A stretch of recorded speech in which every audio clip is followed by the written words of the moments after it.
joined by Xavier, Sanchez, and Arrington of Frederick. Xavier, it took until the last minute of play to get that touchdown. Then you added the game winner in overtime. What were you guys focused on offensively? Obviously, not scoring until the fourth quarter was probably a little bit scary when you saw that early six, but continuing to just pound the football and finally getting on the board a couple times late. What was it like focusing on? Just getting that ball and making sure that we wrap up and stuff like that. I really don't know what to say. Well, one thing that was very apparent was you weren't afraid of the contact. You were running through guys constantly. How much confidence, once you got that first touchdown, did you have in your ability to, in overtime, continue to be able to run the ball? And then you got that last touchdown, and it looked easy to give you guys the win. I mean, the confidence, well, I gained a lot of confidence from that, but not too much because I couldn't just, like, because if I had too much confidence, I might not focus. And I might think that, oh, I could be able to just do this and do that. But no, I just, like, stayed my head in the game. I just kept on focusing.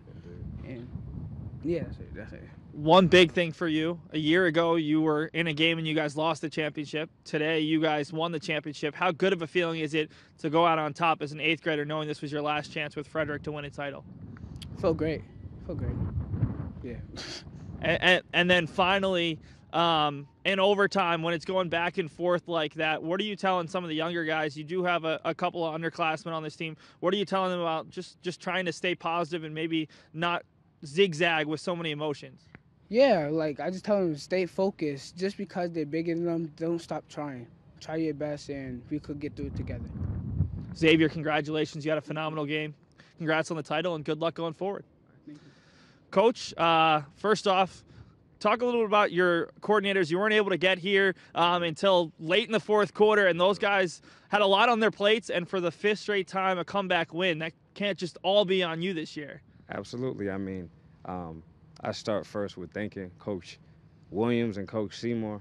Without their support and just help, we wouldn't be in the position that we're in. But I think I used the word perseverance that defined our regular season, and I think that carried over into the championship game. Playing from behind, staying focused, keeping our mind on the game was definitely important, and I'm glad we finished on top. I sat home watching it on live stream in a serious amount of pain, and I said, for that last drive, win or lose, I need to be here with the fellas. So it was good to see them score, and then for us to finish on top. I think it speaks volumes to the character of our team. Well, last year it was a little bit of emotional pain falling short in the championship game. Your coordinators told me the big focus that you guys had this year was the depth. I know you had 3 starters missing today, including your star running back. How nice is it to have a guy like Xavier Sanchez, who's listed as a defensive lineman? He can run the ball pretty well. Absolutely, and one thing that was said prior to, he's an 8th grader. He's actually a 7th grader, so we have him for a whole nother year.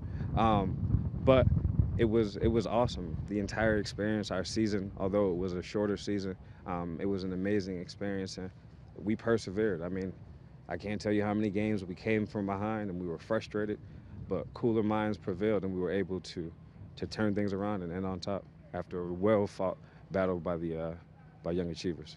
And one final question, Coach. Jonathan St. Ange certainly frustrated at points in that first half. How huge was his drive on that first OT, the touchdown pass, and then the 2-point conversion? He had 3 completed passes all day, but 2 coming to keep your season alive.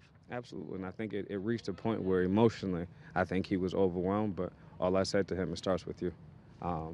And, you know, you can experience your emotions, but folks are looking for you to lead, so it's important that despite what you're feeling, the bigger picture is that you need to be there for the team. So I was hoping that worked, and, you know, he got out there and made some very big plays. Coach, hopefully you feel better. Hopefully the win helps that a little bit as well. We'll head back to the booth for the final time.